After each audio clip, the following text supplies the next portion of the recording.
Welcome back. Diversity and inclusion have become buzzwords in the workplace, but they're also incredibly important at a much younger stage in life, childhood.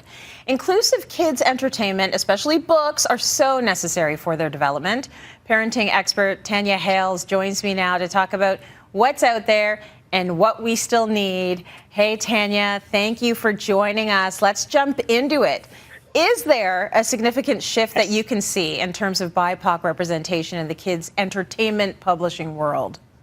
Absolutely. In our moms group, we have a ton of moms who are always sharing resources, whether it's Black faces on the front of the cover of the book or Black authors. It definitely is important to have representation on both sides. And then, any TV show, any movie, anything on a streamer that shows positivity in culture, right? We want to see positive representation of Black, Indigenous, people of color, LGBTQ, any type of community that has generally been underrepresented in entertainment.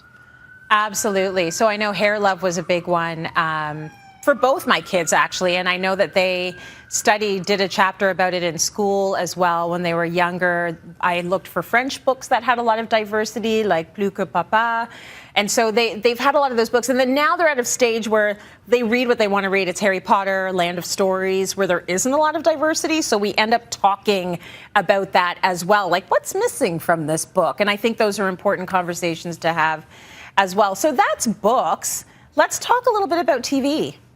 Yeah, I have to say I'm a fan of Netflix and the content that they've been producing. My son has his own kids profile, like most kids do these days. And he'll find, there's a ton of movies with little Black boys who are superheroes. There's one that had there was a little Asian boy. There was a set of Black twins. There was a child in a wheelchair. I was like, this is like the United Colors of Benetton when it comes to the representation. And, you think about how big of a deal that is for children. My son's 8. He's going to grow up seeing these things as normal. And when he becomes an adult, when his entertainment isn't diverse, it's going to look bizarre. Whereas to us, as parents, we're cheering this on and celebrating it because we were starved. I remember being a kid, there was that one Black Barbie doll. She was like seasonal. She wasn't even around on a regular basis. Whereas today, young girls, they have Doc McStuffins and they have all these other things. And you mentioned Hair Love, so I'm really seeing a lot of push towards great kids content that is diverse for sure. Now, while we're looking at how to get our kids more interested in different representation, there have been some instances, some controversial things that have come up when it comes to representation, Tanya. Yeah, absolutely. One of it is the Dr. Seuss controversy that happened. Was it just last month where the estate decided to pull some of its books that had blackface, which is considered racist to most people of color, Black people specifically. And, the big thing was it wasn't necessarily that, it's cancel culture gone wrong. It's really just the language is shifting, right? In 2020, every industry was touched by what happened in the U.S. in terms of Black Lives Matter and the change in terms of racial equality, right? So all these industries and books and entertainment are not immune from it, are really trying to say, okay, we really need to change how we project Black people and BIPOC, and how we are, making them be represented in our books and our TVs and our movies. And it's why Black Panther was such a big deal. It was the first time that we really got to see a Black superhero, an entire Black cast of people being, pretty cool.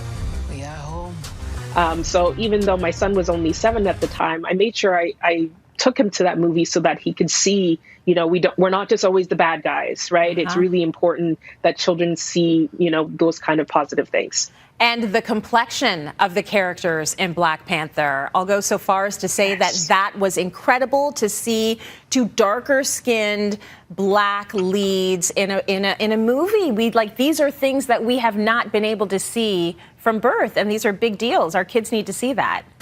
For sure, absolutely. And Tanya, what is your advice to parents, both BIPOC and white out there? How do we help our kids do better from a young age? So it starts with, mirror the things that you want your children to learn from, right? If they can't be reading if they don't see you reading. We see here a lot often, people will say, oh, the children aren't reading books these days. I'm like, but are you buying books for them? Every single time there's a birthday, make sure that there's a toy and a book being given to them so that it, builds their love of reading. And you have to do an audit of what you're bringing into the home. Look at what is on the cover. Read what the story is about, and bring those things into the home as well. And then with the streamers on the Netflix side, they're really good at kind of giving you more content that's similar to something that you've watched. So if you've watched a TV show or a movie about a Black kid superhero, it's going to suggest more of those things for you, right? But if you're only ever watching one type of movie, one type of TV show, that's all that it's ever going to give you. So it's really important that you take that extra step to kind of step outside the little bubble that you've created for yourself.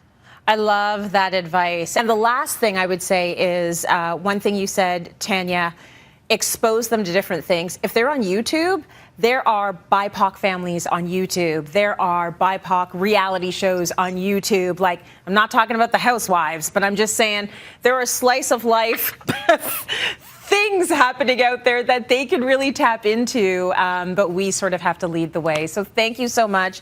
You always have great information, T. We really appreciate it. Thank you so much for having me. Always a